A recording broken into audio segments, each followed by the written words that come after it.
We're joined right now on RealAgriculture.com by Mischa Popoff. He is based in British Columbia. He's just written a book called Is It Organic? Welcome today, Mischa. Good morning, Sean. Well, your book is very, very interesting. Give us a little bit of your background, Mischa. What is your background in the organic industry? Well, I grew up on a grain farm in Saskatchewan, and I'm proud to say, or at least I used to be proud to say, that we were one of the first farms in our area to convert to organic standards, and that was in the early 90s. So back then, there was maybe 200 or 300 organic farmers in all of Canada. So we were early pioneers, you could say, and by the late 1990s, I became an organic inspector, and that took me all across North America, and it was a lot of fun. But what I saw from 1998 to 2003 was a steady watering down of organic standards.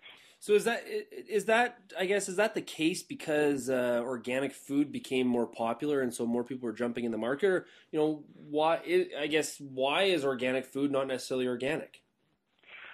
Well, it's sort of a chicken and egg argument. What happened first? Did they sort of sully the standards, make them more lax because there was all this demand?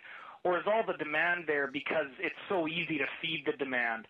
Whichever it was, Sean, at the end of the day, 80% of the organic food sold in grocery stores in Canada and the United States is imported. And they just kind of leave, they always talk about local farmers and domestic family farmers, and they're only filling, 15 to 20% of the market. So what happened was, in my mind, what happened was they laxened the standards first, and once they did that, then some opportunists just started importing product left, right, and center, and then you saw like Walmart, Safeway in early 2001, 2003. They got into the game because suddenly they could keep the food on their shelf. Otherwise, only small organic corner grocery stores could, deal in organic because they didn't have enough supply to fill a major grocery store. But once they laxened the standards, then they could keep organic food on the shelf and no problem at all. They could always have a steady supply of it. So now let's just back up here, make sure everybody understands that you were an organic inspector. So you worked inside the industry certifying farms or certifying production. That's right, and I did that for 5 years, and I inspected over 500 farms and processing facilities in my time. So I guess how is the organic industry being able to get away with this? How if this was I don't understand. We have obviously we see a lot of organic production on the shelves, but I guess a lot of consumers just don't understand that possibly it's not what they think it is. Yeah, well, that's a great question. It goes right to the heart of it, Sean. How did they get away with this? And I describe it in my book, and it's not a whodunit, really. It's actually pretty simple. Organic activists, who unfortunately I think are tied in directly with social activists, socialists, communists, leftists, Marxist, Leninists. They decided that this would be a pretty good way to go. I mean, after the collapse of communism in 1989, 90, and 91, we saw the wall come down in Berlin, and then communism itself 2 years later just collapsed. A lot of people went into environmentalism. Now, organic farmers, you're a farmer, and you're not organic, but I'm sure you know some farmers in your area who are organic, or maybe they're natural or holistic or biodynamic.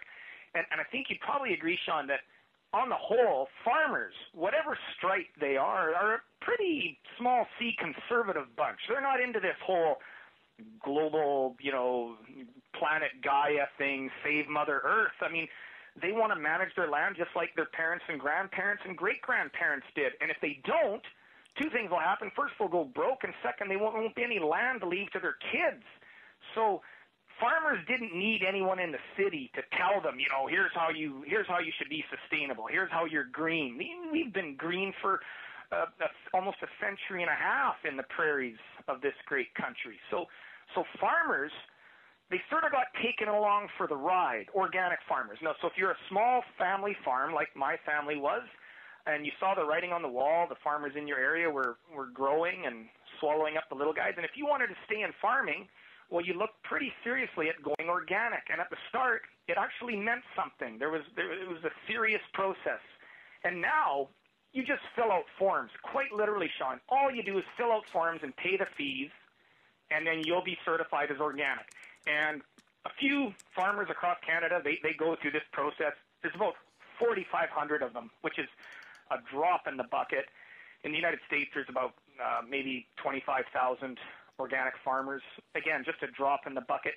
And they're kept on the rolls. They're kept in the ranks, just sort of so the organic industry can then say to the unwitting consumer that, hey, we're supporting the family organic farmer. And they're not, because as I said earlier, they're importing 80% of their organic product. You know, is there a chance that, is the gig up here? Do you think that as people find out more and more about what's going on here in Canada with the organic industry, that people are going to kind of catch on? I hope so, but so far, no. So far, people are gobbling it up. We're approaching the $2 billion per year mark in Canada. And again, 80% of that coming from outside of Canada. So an industry that purports to help local, domestic, small family farmers is really only helping, 15% of them. And so far, no, the lid hasn't been blown off. You're covering this, so it's going to be blown off within your circle of listeners, viewers, what have you, people who visit your site, and that's great. But the CBC here in Canada, ABC, NBC, and even, sadly, Fox News in the United States, none of them want to touch this yet. And here's the reason why. There are huge interests behind this. I mean, I could mention Prince Charles, for instance. He's pretty huge. Everyone knows who he is. Well, he's big into organics. But even bigger than Prince Charles are people like George Soros, the multi-billionaire liberal philanthropist. He's put lots of money into organics, and he wants a return on his investment. Quite literally, he's purchased land in old Eastern Soviet bloc countries. He assumed there'd be demand for this organic food, and he's going to make darn sure that he gets his payday. Then there are guys like Van Jones. You might remember him. He was Barack Obama's green jobs czar. He got fired because it turned out he was a communist and an ex-con and all that stuff. But he also wants things to roll along smoothly, and they're backed by outfits like the Environmental Working Group. And that sounds nice, Environmental Working Group. What could be wrong with that? Well, Environmental Working Group will sue you into oblivion if they don't like what you're saying about their cherished organic industry. And they're probably not going to bother you, Sean, and they haven't bothered me yet because we're just small potatoes. But you probably know who John Stossel is. Mm-hmm. He used to work for ABC. He did a little show called 2020. And John Stossel got threatened with a multi-million-dollar lawsuit when he interviewed a woman by the name of Catherine DiMatteo, who helped create these watered-down standards in the late 1990s. And he asked her point blank, he said, consumers assume this is being tested and that it's more nutritious and it's more pure. Why don't you guys do that? And her answer was, well, a lot of people go out, they're willing to pay $4 for a cup of coffee, and if they think it's better, that's great. And he said, that sounds like a ripoff to me. And that was the key right there. When he uttered those words, well, within 24 hours, they got notice from the Environmental Working Group, who has all sorts of money, that they were going to get sued. So there's John Stossel. He's switched over to Fox News now, and of course there's a lot of other good people at Fox. There's still a lot of good people at ABC, NBC, and right here in Canada at CBC. But I would submit they're all scared. They don't want to get sued by taking on the hallowed certified organic industry. So in your opinion, why do you think people are more willing to talk negatively about biotech crops? Because they're not scared to do that. Oh, great point. But why are we scared about talking about organic? Yeah, I like this example, Sean. You get someone who does that, someone who badmouths biotech. It's all evil, it's going to cause liver cancer and all this. Give them two pieces of fruit, like a slice of an apple, and you tell them one has been sprayed, and it was sprayed just 24 hours ago.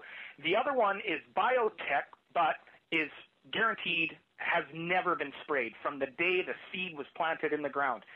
They'll always pick the one on the right-hand side, the one that was not sprayed, because we know, even though sprays are allowed, whether they're herbicides or pesticides, we know that if you consume them in too much quantity, they will harm you. So there's biotech, which often studies show it requires much less spray, but the industry is making that their bugbear. Because why? Because it's easier for them to go after biotech in the media. It gives them a raison d'être, if I could use the French expression. It's their enemy. It's easy to attack biotech because there's terms like frankenfood thrown around. This food was made in a lab instead of out on the land. So for them, biotech is just it's an easy enemy, so they can differentiate themselves. And here's the irony. The only thing the organic industry threatens to test for is biotech. They'll tell a farmer, if we find one seed in 1 million in your, certified organic flax or certified organic canola, we will decertify your crop and you'll have to sell it for half as much on the open market. So that scares the crap out of organic farmers, and it also sends the message all the way up the line to the brokers and traders and right up to the consumers that the organic industry stands firm on biotech. Meanwhile, that same farmer could be using, a ton of synthetic nitrogen per acre. He could be spraying all sorts of things after dark when no one's looking. He knows when his inspector is coming weeks in advance, so he can hide all the evidence, and no one would be the wiser. And the industry doesn't go after that obvious threat to our health. When you're paying double for organics, surely you're paying for a more pure, more nutritious crop. And the organic industry doesn't even lift a finger to ensure that that's what you're getting. But they go after, just to repeat, to answer your question, they go after biotech because it's a much easier target for them to hit. So some people hearing this interview may say, well, yeah, Mischa, he's anti-organic. At this point, are you anti-organic, or do you think that organic can turn the ship around and be the product that it promotes itself to be? Oh, yeah, I am definitely not organic. There's a lot of books out there that criticize organics, and rightfully so, but I'm writing from within the organic industry. I'm still a licensed organic inspector, and I do consulting, and I write a lot about organics, pro and con. No, to answer your question, it could still be saved. But unfortunately, Sean, when they finally smarten up and just start doing a routine, unannounced test on every organic crop that ends up for sale on the store shelf, I submit that we're going to see a 50 to 80% reduction in overall organic sales. So that would, of course, explain why they're not going to do that. But in other words, that's how many people out there, I think, are gaming the system. Within that, if we assume all Canadian and American domestic farmers or organic farmers are honest, remember, they're only filling 15 to 20% of the market. So the other 80% are potentially fraudulent. I mean, we can't even send an inspector from Canada or the United States over to China to inspect a so-called organic farm. We have no right. The Chinese government keeps a tight lid on everything. We can look at the paperwork. Sure, look, there's their check-off. They used composted manure, and yes, it was fully composted. There's no fecal coliforms in that crop, whatever it is. And great, the paperwork looks great, but there's no testing done. So I think that's what's going to happen if they ever smarten up. You'll see a drastic reduction in the organic food that's available, but you'll also see a drastic increase in the validity of what organic food is available. Perfect. Well, Mischa, thank you very much for joining us today. Everybody, his book is entitled Is It Organic? How can they get a hold of your book if they want to order one, Mischa? Just go to my website, IsItOrganic.ca, and my publisher has a special on right now, 15% off for the next couple weeks. So it's IsItOrganic.ca. Perfect. Kate, we will talk to you soon again in the future, and good luck with the book. All right. Thanks a lot, Sean. Have a great day.